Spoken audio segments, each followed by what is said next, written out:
ನಮಸ್ಕಾರ ರೈತ ಬಾಂಧವರೇ, ನನ್ನ ಹೆಸರು ಡಾಕ್ಟರ್ ಬಸವಣ್ಣಪ್ಪ ಅಂತ ಹೇಳಿ ಸಾವಯವ ಕೃಷಿ ಸಂಶೋಧನಾ ಸಂಸ್ಥೆ ಕೃಷಿ ವಿಶ್ವವಿದ್ಯಾಲಯದಲ್ಲಿ ಪ್ರಾಧ್ಯಾಪಕರಾಗಿ ಮುಖ್ಯಸ್ಥರಾಗಿ ಕೆಲಸವನ್ನು ಮಾಡ್ತಾ ಇದ್ದೀನಿ.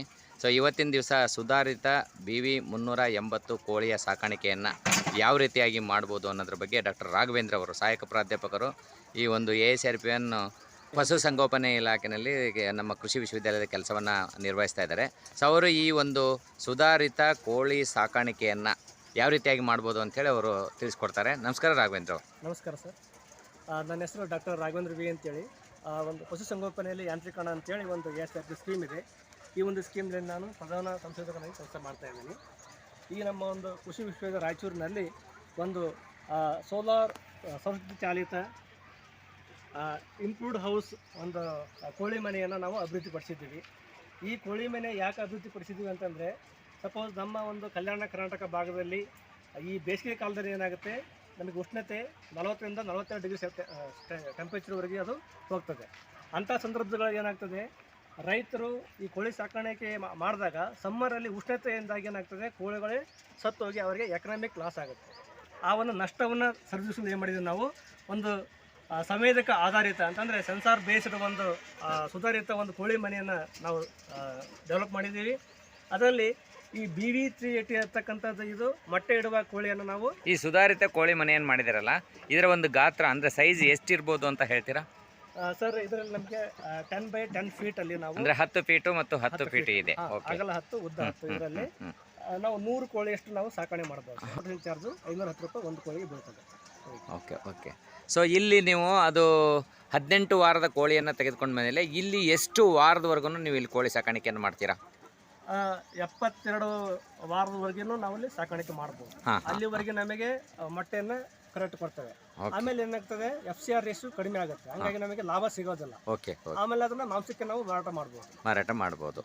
ಸೊ ಒಂದು ದಿವಸಕ್ಕೆ ಒಂದು ಕೋಳಿ ಒಂದು ಮೊಟ್ಟೆಯನ್ನು ಇಡುತ್ತಾ?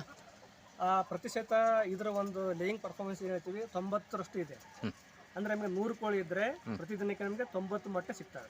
ಇದಕ್ಕೆ ಸ್ವಲ್ಪ ಉಷ್ಣತೆಯಲ್ಲೇ ಏನಾದರೂ ವ್ಯತ್ಯಾಸ ಆದರೆ, ವಾತಾವರಣದಲ್ಲಿ ವ್ಯತ್ಯಾಸ ಆದರೆ 80 ರಿಂದ ನಮಗೆ 90ರವರೆಗೆ ಸಿಗ್ತದೆ. ಇದಕ್ಕೆ ಫೀಡನ್ನು ಅಂದರೆ ಆಹಾರವನ್ನು ಯಾವ ರೀತಿಯಾಗಿ ನೀವೇ ತಯಾರು ಮಾಡ್ಕೊಳ್ತೀರಾ ಅಥವಾ ಬೇರೆ ಕಡೆಯಿಂದ ತೊಗೊಂಡು ಬಂದು ಇದಕ್ಕೆ ಆಹಾರವನ್ನು ಹಾಕ್ತೀರಾ? ನಾವು ಇಲ್ಲಿ ಒಂದು ಎಕ್ಸ್ಪೆರಿಮೆಂಟ್ ಮಾಡ್ತಾ ಇರೋದಂತ ನಾವು ಎರಡನ್ನೂ ಟೆಸ್ಟ್ ಮಾಡ್ತಾ ಇದ್ದೀವಿ. ಈಗ ನಾವು ಹೊರಗಡೆಯ ಒಂದು ಫೀಡನ್ನು ತೊಗೊಂಡ್ಬಂದಿವಿ. ಅದು ಒಂದು ಕ್ವಿಂಟಲ್ಗೆ 3700 ರೂಪಾಯಿ ಬೀಳ್ತದೆ. 32 ರೂಪಾಯಿ ಕೆಜಿ. 32 ರೂಪಾಯಿ ಕೆಜಿ ಬೀಳ್ತದೆ. ಬಟ್ ನಾವೇ ತಯಾರು ಮಾಡಿದರೆ ಒಂದು 25 ರಿಂದ 26 ರೂಪಾಯಿ ಕೆಜಿ ಬೀಳ್ತದೆ.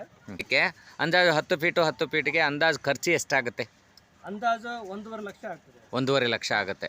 ಸೆನ್ಸಾರ್ ಹಿಡ್ಕೊಂಡು ಸೋಲಾರ್ ಎಲ್ಲ ಹಿಡ್ಕೊಂಡು ಎಲ್ಲ ಕಾಂಪೊನೆಂಟ್ಸ್ ಹಿಡ್ಕೊಂಡು 1.5 ಲಕ್ಷ ಆಗುತ್ತೆ. 1.5 ಲಕ್ಷ ಆಗುತ್ತೆ. ಸೊ ನೀವು ಅಕಸ್ಮಾತ್ ಈ 1.5 ಲಕ್ಷ ಹಾಕಿರ್ತಕ್ಕಂಥ ದುಡ್ಡನ್ನು ಈ 100 ಕೋಳಿಗಳನ್ನು ಸಾಕಾಣಿಕೆ ಮಾಡಿದಾಗ ಎಷ್ಟು ವರ್ಷ ನಾವು ಈ ಕೋಳಿಯನ್ನು ಸಾಕಾಣಿಕೆ ಮಾಡಿದರೆ ನಮಗೆ ಈ ಖರ್ಚು ತೆಗೆದು ಲಾಭವನ್ನು ತೆಗೆದುಕೊಳ್ಬೋದು? ಈಗ ನಾವು 100 ಈಗ ಪ್ರತಿ ಸಂದರ್ಭದಲ್ಲಿ ಏನು ಮಾಡ್ತೀವಿ, ಒಂದು ಮೊಟ್ಟೆನ ನಾವು 12 ರೂಪಾಯಿಗೆ ಮಾರಾಟ ಮಾಡ್ತಾ ಇದ್ದೀವಿ. ಓಕೆ, ನಮಗೆ ಡೈಲಿ 80 ಮೊಟ್ಟೆಯಷ್ಟು ನಾವು ಮಾರಾಟ ಮಾಡಿದ್ರು ಕೂಡ ನಮಗೆ ಇದನ್ನು ಅಟ್ಲೀಸ್ಟ್ ನಾವು 1 ವರ್ಷದಲ್ಲಿ ಇದನ್ನು ರಿಟರ್ನ್ ತೊಗೋಬೋದು. 1 ವರ್ಷದಲ್ಲೇ 1.5 ಲಕ್ಷ ರೂಪಾಯಿ ಹಾಕಿರ್ತಕ್ಕಂಥದ್ದು ಪ್ಲಸ್ ಈ ಕೋಳಿಗೆ ಹಾಕಿರ್ತಕ್ಕಂಥ ದುಡ್ಡನ್ನು ಕೂಡ ಎಲ್ಲ ಬಂಡವಾಳವನ್ನು ವಾಪಸ್ ತಗೊಂಡು ಲಾಭದಾಯಕವಾಗಿ ನಾವು ಕೋಳಿಯನ್ನು ಸಾಕಾಣಿಕೆ ಮಾಡ್ಬೋದು. ಸೊ ಇದನ್ನು ನೋಡ್ಕೊಂಡು ಯಾರಾದರೂ ರೈತರು ಬಂದು ನಾನು ಕೂಡ ಈ ರೀತಿಯಾಗಿ ಮಾಡಬೇಕು ಅಂತ ಏನಾದರೂ ತಮ್ಮಲ್ಲಿ ಬಂದಿದ್ದಾರೆ? ಭಾಳಷ್ಟು ರೈತರು ಬರ್ತಾ ಇದ್ದಾರೆ ಸರ್. ಇದ್ರ ಬಗ್ಗೆ ಮಾಹಿತಿಯನ್ನು ಪಡ್ಕೊತಾ ಇದ್ದಾರೆ. ಅವರು ಕೂಡ ಅಲ್ಲಿ ನಾವು ಟ್ರೈನಿಂಗ್ ಮಾಡ್ತಾ ಇದ್ದೀವಿ. ರೈತರನ್ನ ತಗೊಂಡು ಈ ರೀತಿಯ ಒಂದು ವಿಧಾನವನ್ನು ಅವರು ಅಳವಡಿಸ್ಕೊಳ್ತಾ ಇದ್ದಾರೆ. ಒಂದು ಹೇಳ್ತೀನಿ, ಸೆಲ್ಕೋ ಫೌಂಡೇಶನ್ ಅಂತ ಒಂದು NGO ಇದೆ. ಅವ್ರ ಮುಖಾಂತರ ನೀವು ಇದನ್ನು ಖರೀದಿ ಮಾಡಿದರೆ ನಿಮಗೆ ಆಲ್ಮೋಸ್ಟ್ 50 ರಿಂದ 70% ಸಬ್ಸಿಡಿ ಸಿಗುತ್ತೆ. ಓಕೆ, ಅವ್ರದ್ದು ನಿಮಗೆ ಏನಾದರೂ ಸಂಪರ್ಕ ಬೇಕಾದರೆ ಅವ್ರ ನಂಬರ್ ಕೂಡ ನಾನು ಕೊಡ್ತೀನಿ. ಇದು ಎಲ್ಲ ರೈತರಿಗೆ ಸಿಗುತ್ತಾ ಅಥವಾ ಅದರಲ್ಲಿ ವಿಶೇಷವಾಗಿ ಈಗ ಏನಾದ್ರೂ ರಿಯಾಯಿತಿ ದರದಲ್ಲಿ SC ST ರೈತರಿಗೆ ಅಷ್ಟೇ ಸಿಗುತ್ತಾ ಅಥವಾ ಎಲ್ಲ ಸಾಮಾನ್ಯ ರೈತರಿಗೂ ಕೂಡ ಸಿಗ್ತದೆ?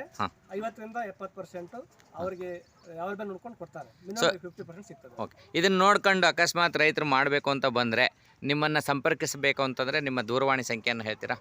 ತಗೊಳ್ಳಿ, 97 39 87 80 84.